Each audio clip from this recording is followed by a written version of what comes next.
This is Jeremy Wentworth-Stanley. I'm the fellow who has a hyphen in my name. The hyphen is silent, but I am anything but that. We're going to be talking today about capacity building.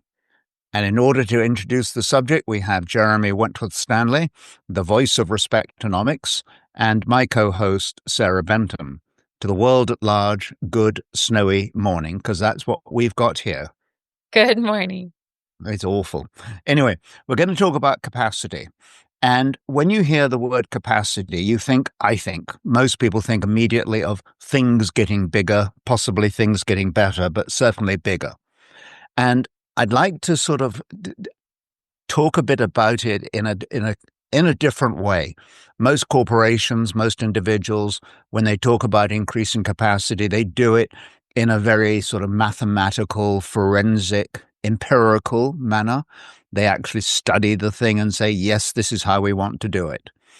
And I wonder, Sarah, if I could go back a step in terms of our discussions, because I've realized that they are range-bound, our discussions, meaning they're talking about capacity, but within that range, we talk about quite a lot of different aspects.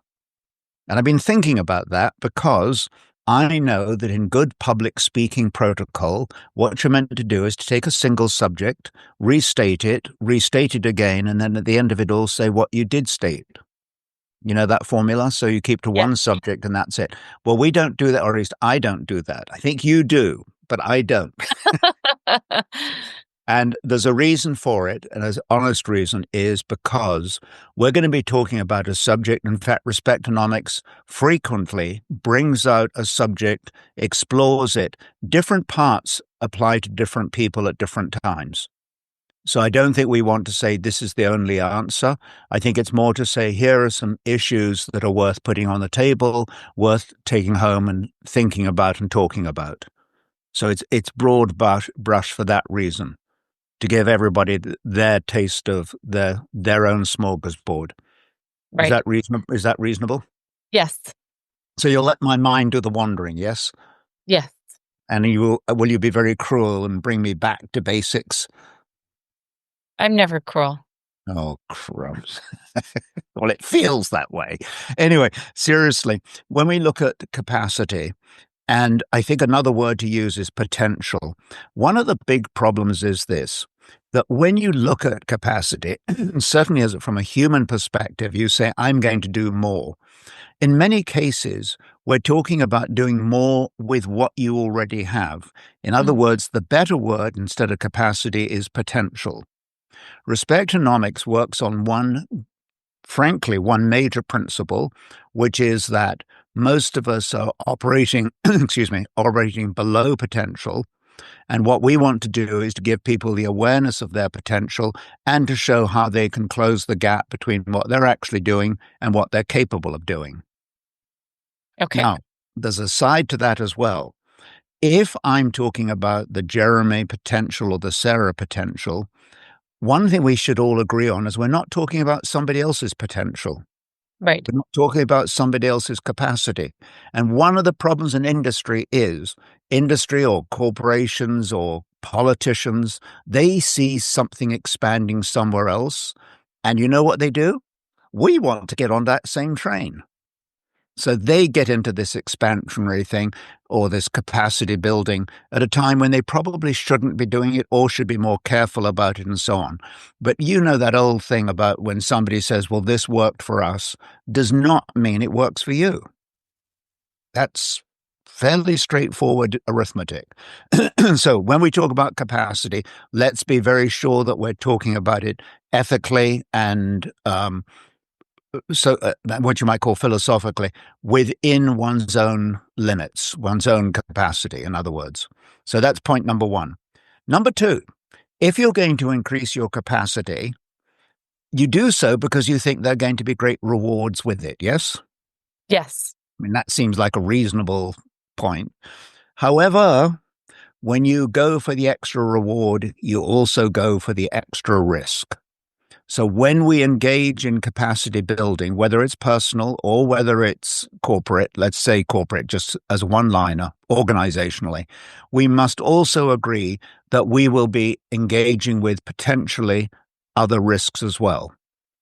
The Agreed. trouble with increasing capacity is there's a tendency to think, oh, this is all going to be good. Well, not necessarily. And I want to talk about the good and the risk here, which was a protocol that I learned many, many years ago. And that is that in life, everything goes through what's called a 50% cycle. It doesn't matter whether the asset is real estate, whether it's gold, whether it's stocks, whether it's collectibles, diamonds, pictures, whatever you want. They all go through a 50% move in a particular cycle. That 50% move might be upwards. That 50% move may be downwards. The classic example would be real estate in the 1980s. It dropped by 50%. And we've seen other examples of where things drop by a significant amount. One of the great themes behind that principle is that when you're expanding and you're thinking of adding capacity, one of the things to do is to apply the 50% rule. And the 50% rule is, what if the business actually goes down, the revenues or the whatever it is, customer demand shrinks by 50%? And the question that goes with that is, how would you feel about it? That seems like a really daft question because fairly obviously most people would say, I don't like it. Of course you don't like it. But the key is, if it were to go down by 50%, would it actually derail you?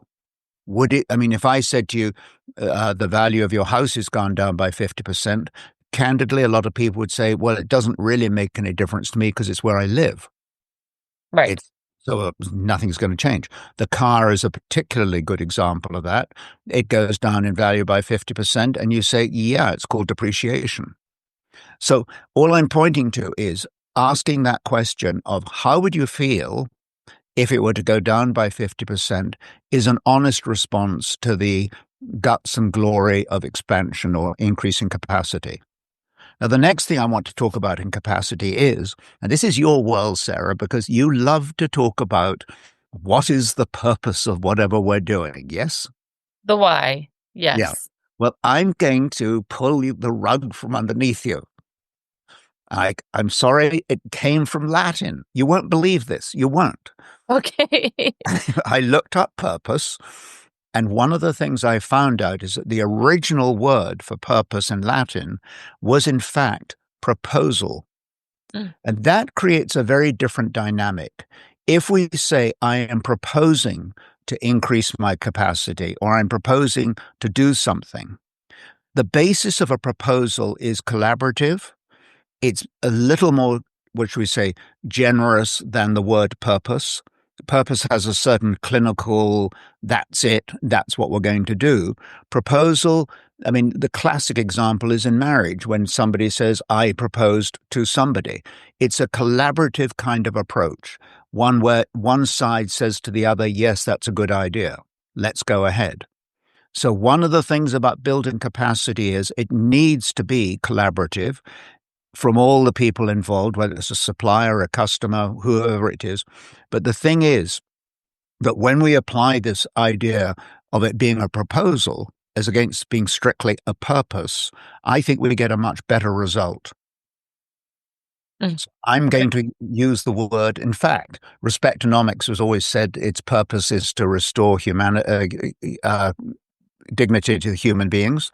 How much better to say our proposal is to restore dignity to the human being. It gives it a very different, I think, a higher calling, actually. And this capacity issue needs the higher calling. Now, the next thing we need to think about is, and I think you and I have talked about this too many times, let's say off screen, and that is when you add capacity, you start thinking about new customers, new opportunities, new markets, new everything, yes? Which is fine. There's one catch to that, and that is we need to mind the back door. The back door, the customers you already have, the suppliers you already have, the people who are already in your orbit. And there's a terrible risk of saying, I'm going to expand and not pay attention to my existing clientele. Mm-hmm. I think, and certainly in my business experience, the best marketing I could ever do was to take care of existing clients. Right. Because when you take care of an existing client or a customer or a shareholder, whoever it is, they're the ones who become your marketing agent. They're the ones who go out and build referrals. In fact, they build your capacity, Mm-hmm. all by paying attention to what you already have. Right. So the word capacity sounds like newness. What we need to say to the newness is, yes, but are you taking care of the oldness? I think and I see that, those ads you see from telecommunications companies. We will give you X amount of data free for the next 6 months. And the small print says only applies to new customers. Right. Thank you very much. What a Mm-hmm. great feeling for the people who have paved the way for doing that. Right. Or Not have been the foundation for the development and expansion of your business or the success of your Yeah. business. Yeah. So under the heading of awareness, paying attention to what is already in place is a brilliant strategy and not very complicated. Right. The next thing I would like to talk about is when we talk about building capacity and so on, I think that a lot of it doesn't really have credible forensic reasoning behind it. You hear governments around the world today, they're all getting into the business of expanding the infrastructure, expanding the network, expanding this, expanding that. They're all talking that language. The United States is talking about expanding its manufacturing base. One of the things about building capacity is we have to be very careful that we don't get caught up in the crowd. So Mm. you say you're building infrastructure. I say, well, I'm building infrastructure. The next thing you know, somebody else across the pond says, well, if you're doing that, I'll do it, and I'll do it even bigger and better. And that's actually the basis or the beginnings of the what they call it, like a tulip mania, when things go out of control. Right. That's when we don't pay attention to the essentials at the time. I know that sounds a little philosophical, but it is important to be able to chart your own course. A good example of that is the way in which if you're international, you won't know this, but the Canadian government got us very big into the EV business, the electrical vehicle business and the battery business, and it's all falling apart. Mm-hmm. For reasons that we don't have to go into now. But the Right. point of the matter is that was very crowd-centric. Gosh, that's a good idea. Let's all do it. And the number of organizations now that are either going bankrupt or pulling out of the battery business or the EV business it's everywhere. Right. So that's another thing. Let's not get caught in crowd mania. You would say, and I would say, chart your own course. The last thing, Sarah, I want to talk about is this. When an organization says we're going to build this, that, and the other and expand this, that, and the other, have you noticed, and we talked about proposal as being a way of being collaborative, but how often do we see this so-called expansion, capacity building, and we find out that nobody's actually been asked? Mm. The politician never came to you and said, would you be interested in seeing more pipeline? Would you be Right. interested in seeing more housing? Whatever it is but you've never been asked. And I think one of the great risks in developing new capacity is failing to come to grips. We talked about the customer that we look after. What about the employee who's already in place? Right. One of the things I have found and we have found in Respectonomics is the incredible depth of talent and wisdom in the existing employment base. And therefore, that says to me, that's exactly where we should tap into. So the Mm-hmm. collaborative approach is not only in terms of the shareholders and all that, but going to the employees and finding out what they think, or to the voters, the constituents. What do you think about this kind of expansion? Right. I think a lot of people, frankly, I think a lot of people would say, I don't really want another pipeline, but I would like another subway. I think too, when you think about it from specifically, I'm talking about from an employee standpoint or vantage point, or workers within a company or function, and you're talking about capacity building. I think you also need to, because we're we're looking at it, of course, from capacity building from a growth Yeah. standpoint. But then there's also the vantage point of looking at capacity from an employee standpoint too. If you are looking at it from a building or growing or an expansion standpoint, looking at it to the employee or the workers that are actually doing the work and understanding what is their actual capacity, that they can Bingo. manage their threshold, what they can manage and still continue to do it well and to the standards that are required, right? So there's Yeah. always that other side of the Yeah. conversation in terms of from a capacity standpoint too. Well, Peter Drucker always said, when you are expanding and we need somebody to do more, you approach that individual as though they were a volunteer. And you approach them on the basis of, you've done such a spectacular job looking after the production line. Would you mind taking on this other production line as well? Because we know that you can do it very well. Right. That's a very different position to treat somebody as a volunteer. Right. And Right. I think, again, brings out the best. Now, I want to make one last comment about the employee. There's a study that came out of the UK. I haven't seen it, so I'm very third-handy about it, but it makes so much sense that apparently 60% of the marketing success of any organization is achieved through its employees. And the reason for that is because the customer has great confidence in the employee's opinion and experience. So when, for example, somebody says, my company looks after me very well, that is one of the best marketing tools available, because that's when you build credibility, you build symbiosis, and that's when the customer says, well, in that case, I'd like to do business with you. Right. My classic example, I know you've heard this one, was when our daughter took me into Brooks Brothers to buy a new suit. And she's very splashy dashy, as you know. And she told me what kind of suit I was to get and all that. But here's the interesting thing. When we met with the salesman, the representative, do you know what the first thing he said was after we'd introduced ourselves? He said, that's great. I'd like you to come and meet the rest of our staff. That was an incredible sense of inclusiveness. I think Right. I would have bought 5 suits. But anyway, the point is, when we feel included, when we feel valued, those two issues of being included and being considered valuable are in fact wonderful marketing tools for an organization. So that goes sequentially to the next thing. What is our next step? And that is, we've talked about this before, that I'm going to say every year, you bring together the whole organization, literally. Doesn't matter whether you're polishing shoes or whether you're doing syndicated loans, whatever it is you're doing, everybody comes to the same meeting.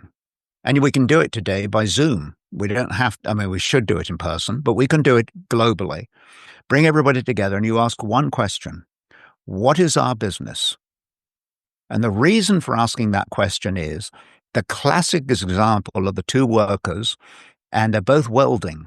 And you say to one, what are you welding? And he says, I'm building this fastener to this particular line or piece of metal. And you say to the other one, what are you doing? I'm building a railroad. Both answers are totally correct. But the one that said, I'm building the railroad, actually had bought into the business formula. If we're going to increase capacity, we need to have the employees, the staff, the shareholders, the suppliers. We need everybody on side. If we have the clarity of purpose, which we've talked about under the heading of proposal, but if we have clarity of proposal, clarity of collaboration, we're much more likely to get a great result. If we apply the rule of 50% and say, gosh, what happens if we go into a down market in 2 years' time? How will this look? How will I feel about it? And then we look at the employee who is so pleased and satisfied with the way they've been included, the way they've been valued, that they become the marketing agents for this new capacity. And they're the same employee who takes very good care of the existing employee base, customer base. I think that's a great formula. Right. So there's my piece on building capacity or capacity building. And I wonder if I could do my little sign off now. Always. Will you give me permission to do that? Yes, you never require permission, though. Oh, Sarah. I rest my case. Thank you, Jeremy. Thank you, Sarah.